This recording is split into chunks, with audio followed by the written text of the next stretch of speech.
In 1939, there started a gradual mounting dissatisfaction with the traditional neoclassical theory of firm, its assumptions, and its marginalistic behavioral rules. Today, let's learn about criticisms of the neoclassical theory.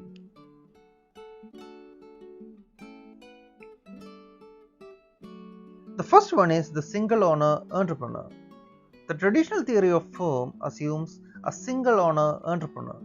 There is no separation between ownership and management. It is criticized on the following basis.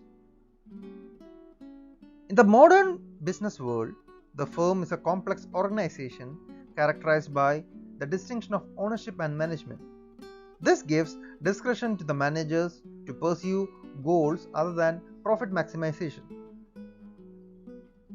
The managers cannot act with global rationality postulated by the traditional theory, not only because of the limited and distorted information, but also because they have neither unlimited time nor unlimited abilities to compare and evaluate all possible alternative strategies open to them in any particular situation.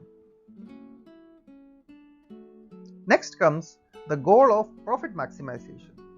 It is criticized on the basis of two reasons. Number one is, it was argued that the firms cannot attain the goal of profit maximization because they do not have the necessary knowledge, information, or ability. Firms do not know with certainty the demand and cost curves. Hence, they cannot apply the marginalist principle, that is MC is equal to MR. The second reason is that it was argued that firms, even if they could pursue profit maximization, they do not want to. In particular, it has been argued that the firm does not pursue a single goal. There is a multitude of goals and profit is only one among them. The other goals are managerialism, behaviorism, long run survival and market share, entry prevention and risk avoidance, etc. Next is the treatment of uncertainty. In the early stages of the theory of firm, it was assumed that the firm had perfect knowledge of its cost and demand functions and that of its environment too. In effect, the uncertainty was not allowed to influence the decisions of the firm. That is, the firm proceeded to maximize its profit after it had acquired the relevant information on costs and revenues. Yet, in the real world, uncertainty influences the estimation of costs and revenues and hence the decision of the firm.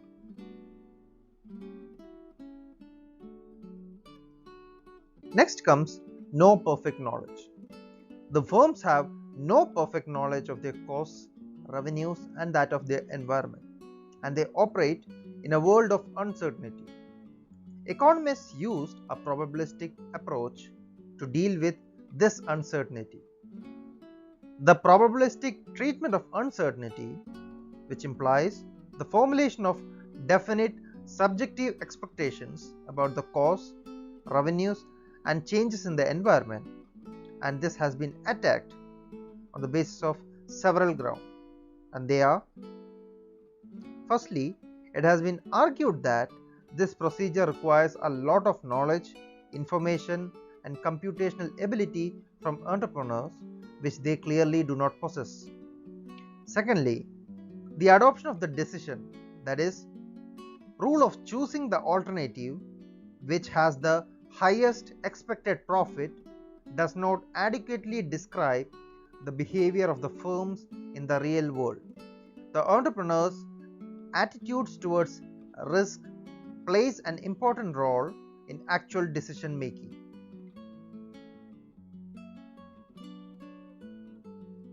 Third, the conventional theory treats expectation of entrepreneurs as exogenous to the firms. It does not explain their formation within the firm.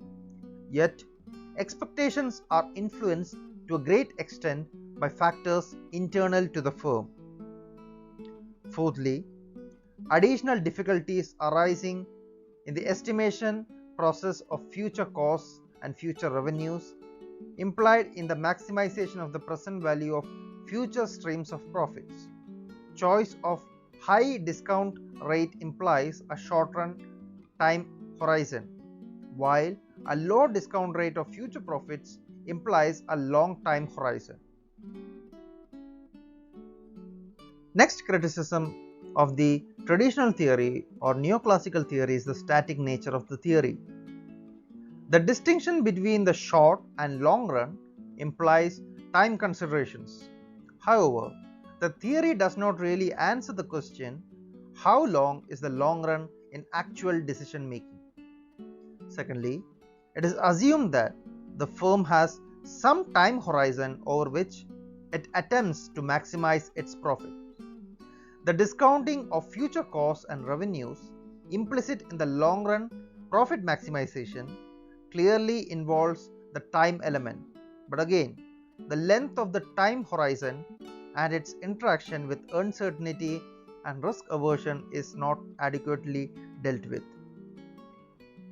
Thirdly, the analysis of the timing of demand relative to the production flow implies a period analysis. Decisions are treated as temporarily independent, but it is clear that decisions are temporarily interdependent.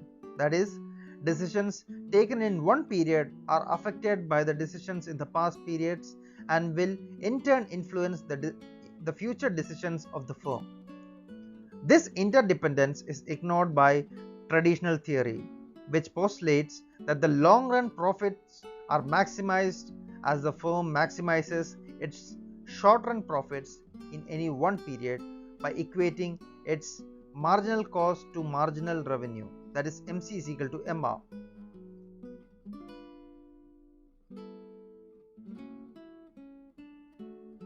Next is the marginalist principle, that is MC is equal to MR. One line of argument is that although the goal of the firm is long run profit maximization, this is not necessarily attained by equating the short run marginal cost, that is SRMC, to the short run marginal revenue, that is SRMR. Another line of attack centers on the goal of profit maximization as a single goal of the firm. This is not true.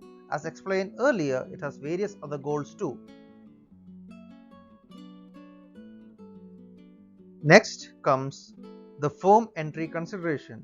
The neoclassical theory is criticized on the basis of these three reasons about the firm entry consideration.